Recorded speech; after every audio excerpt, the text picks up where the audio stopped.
صبر بھی کم ہوتا ہے، حوصلہ بھی کم ہوتا ہے، اللہ نے انہیں عقل بھی کم دی ہوتی ہے، اس کی حکمت کا تقاضا ہے۔ اور پھر جو بی بی امیر ہو وہ کبھی غریب ہو جائے تو اس کے لیے جینا مشکل ہو جاتا ہے۔ غریب آدمی امیر ہو جائے تو گزارا ہو جاتا ہے، اور خدا نہ خواستہ امیر اگر غریب ہو جائے مشکل ہوتی ہے۔ سیدہ طیبہ طاہرہ حضرت خدیجہ الکبریٰ رضی اللہ تعالیٰ عنہ مکے کی ملکہ تھیں۔ آپ فرماتی ہیں 20 نوکرانیاں تھیں میرے گھر میں۔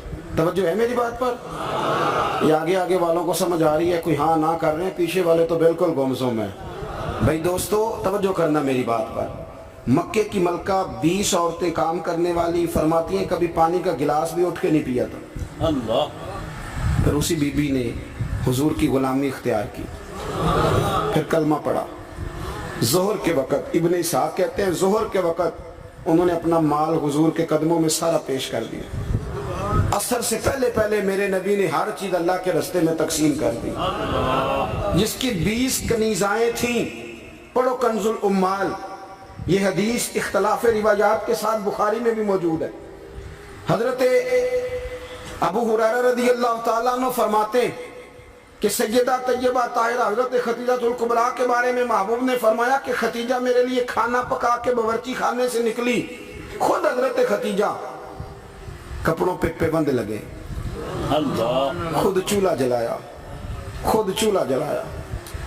اور وہ بی بی جس کے پاس ہر گھنٹے کے بعد نیا سوٹ تیار پڑا ہوتا تھا، اس کے کپڑوں کو پیوند لگے۔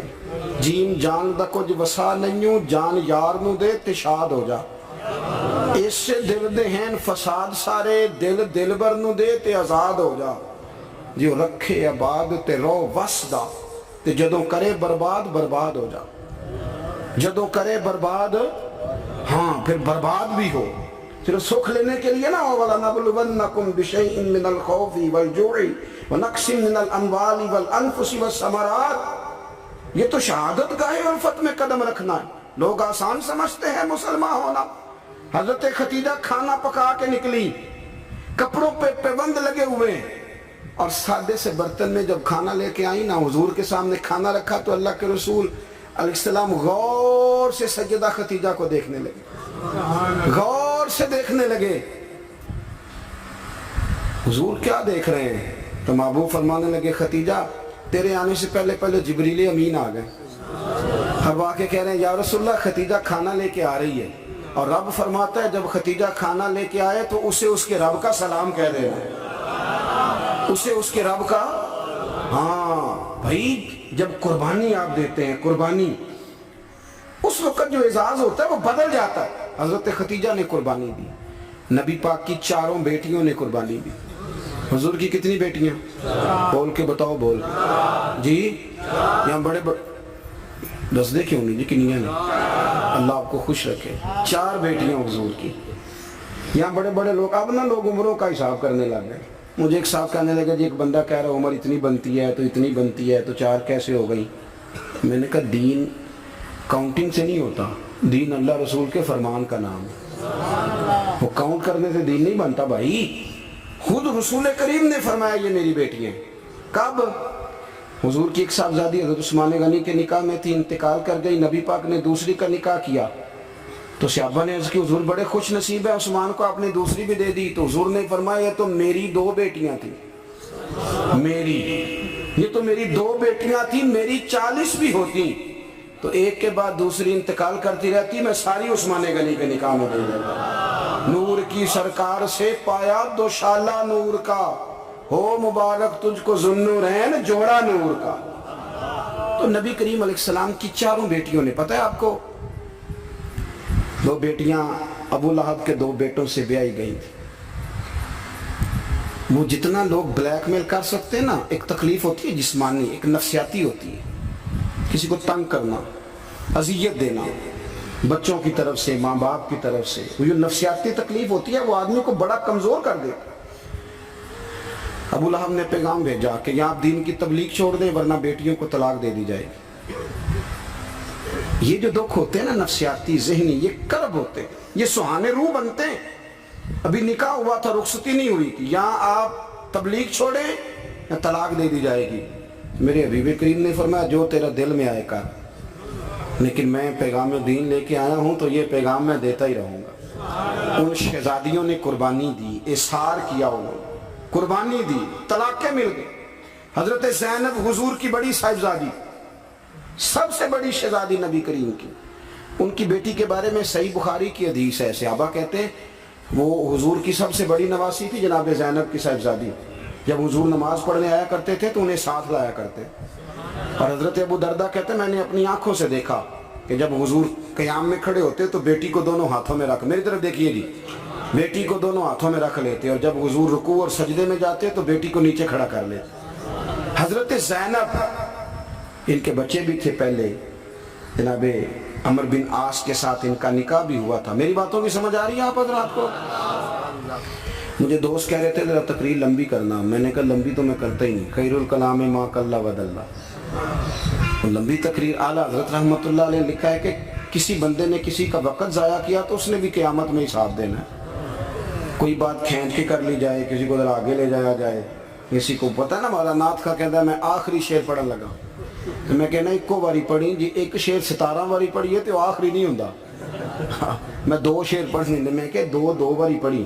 اب ایک اور بیماری بھی لگی ہے، ایک جگہ میں حاضر تھا تو کہنے لگے حضرت صاحب میں تو انواج ایک نواں کلام سنانا ہے، میں کہ تو مہربانی کر کے مینوں کو پرانا ہی سنائی، میں نویں بعد سوارے بھی کرنے پہندے نے، پرانا سنا کوئی پیر میر علی شاہ صاحب کا سنا، اعلیٰ حضرت بریلوی کا سنا، مولانا حسن رضا کی کوئی بات سنا، یہ کیا بات ہوئی؟ آمدام برسر مطلب جناب زینب گھوڑے پہ بیٹھی تھی، حبار بن اسود، حضرت زینب کے پیٹ میں بچہ تھا۔ ہمارے ہاں نا مکھی ماری جاتی ہے، حضور کے سارے خاندان نے قربانی دی ہے، سارے خاندان، توجہ رکھنا بات پر۔ جناب زینب کے جسم اطہر میں اولاد تھی، بچہ تھا۔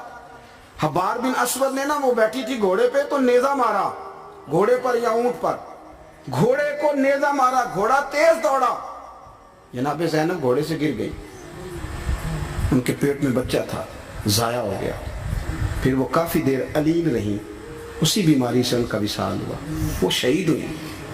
بڑی تکلیف ہوئی نبی کریم کو، بڑی تکلیف۔ فتح مکہ کے موقع پر نا حبار بن اسود کلمہ پڑھنے آیا، سیرت ابن حشام والے کہتے ہیں جب وہ آیا تو اس نے چہرے پہ کپڑا رکھا ہوا ہے، نبی کریم علیہ السلام کی بارگاہ میں حاضر ہوا تو حاضر ہو کے نا عرض کرنے لگا یا رسول اللہ صلی اللہ علیہ وسلم کو بہت بڑا دشمن بھی آئے تو معاف کر دیتے ہو؟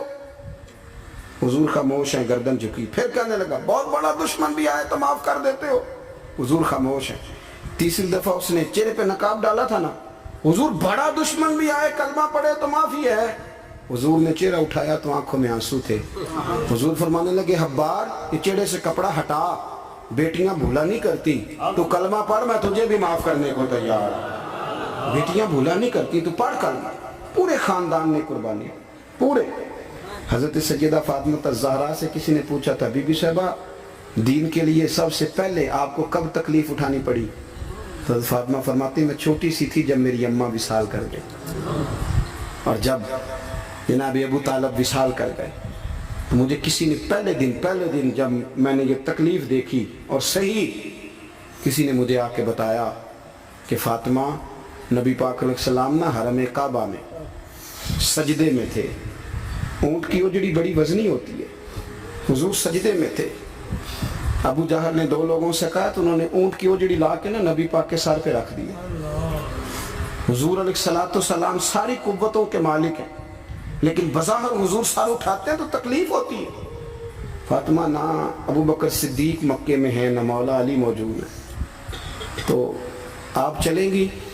بی بی صاحبہ کہتی ہے میں اس عمر میں چہرے پہ نقاب ڈال کے نکلی، اس عمر پہلے دن نکلی، اماں چلی گئی، پہلے دن میں نکلی، اور جب میں حرم کعبہ میں گئی تو میں نے لوگوں کو اپنے باپ پر معاذ اللہ ہنستے ہوئے دیکھا۔ کہتی میں نے کھینچ کے اجڑی حضور کی اتاری، نبی کریم نے میرا چہرہ دیکھا تو حضور رو پڑے۔ فاطمہ تو کیسے آئی؟ حضور مجھے اطلاع ملی۔ سیدہ پاک کہتی ہے میں نے حضور کو انگلی تھامی نبی پاک کی، اور میں حضور کو آب زمزم کے کنویں پہ لائی، نبی کریم بیٹھ گئے، میں نے پانی نکالا، حضور کی زلفوں کو دھویا، اور پھر میں نے کہا اللہ انہیں برباد کر دے جنہوں میرے بابا کو تکلیف دی ہے، انہیں برباد کر دے جنہوں تکلیف دی ہے میرے بابا۔ حضرت ابو ہریرہ فرمایا کرتے تھے جن کے لیے سیدہ نے اس دن دعا کی تھی وہ سارے بدر میں مارے گئے، سارے بدر میں قتل ہوئے، ایک ایک شخص نے تکلیف سے حساب، ایک ایک شخص. آپ کو پتا ہے منافقوں نے سیدہ عائشہ صدیقہ پہ الزام لگا دیا تھا. جاگ رہے ہو؟ سیدہ طیبہ طاہرہ حضرت عائشہ صدیقہ رضی اللہ تعالی عنہا، حضور فرماتے ہیں عائشہ تیرے ساتھ نکاح سے پہلے جبریل تیری شکل مجھے دکھا کے گئے کہ محبوب رب اس کے ساتھ آپ کا نکاح کرے گا. اتنی پاک باز عورت، دین کا چوتھا حصہ حضرت عائشہ صدیقہ سے مروی ہے. حضرت عائشہ صدیقہ کی احادیث ہم نکال دیں، عورتوں کے مخصوص مسائل پر ہم قوم کو جو ہے وہ کسی طریقے سے قائل نہیں کر سکتے. ہم وہ پورا باب کو کیسے قوم کو دیں گے جو عورتوں سے متعلقہ ہے. لیکن آپ کو پتہ ہے منافقوں نے سیدہ عائشہ پہ الزام لگا دیا تھا. الزام تو 1 منٹ لگتا ہے. کسی شاعر نے کہا تھا کہ مخلوق پتہ کیا کرتی ہے، کعبے کے اندر سے مٹی لے کے بت بنا کے اللہ کا شریک بنا دیتی ہے. اور وہ کہنے لگا تم اپنے الزام کو کیا الزام سمجھتے ہو؟ لوگ تو جناب مریم پہ بھی الزام لگا دیتے کہ تو یہ بچہ کہاں سے لے آئی ہے. کہنے لگا مخلوق تو فنکار ہے اس درجہ کے پل بھر میں، سنگے در کعبہ سے بھی اسنام تراشے. تم کون ہو، کیا چیز ہے داغ کبابی، لوگوں نے تو مریم پہ بھی الزام تراشے. حضرت عائشہ پر الزام لگا. اور آپ کو پتہ ہے کہ مہینہ بیمار نہیں حضرت عائشہ. نبی کریم کی آنکھوں میں اتنے آنسو آئے کہ مولا علی کہتے ہیں داڑھی بھر گئی نبی پاک کی، پر رب بڑا ہی مہربان ہے. مہینہ لگا. توجہ ہے میری بات؟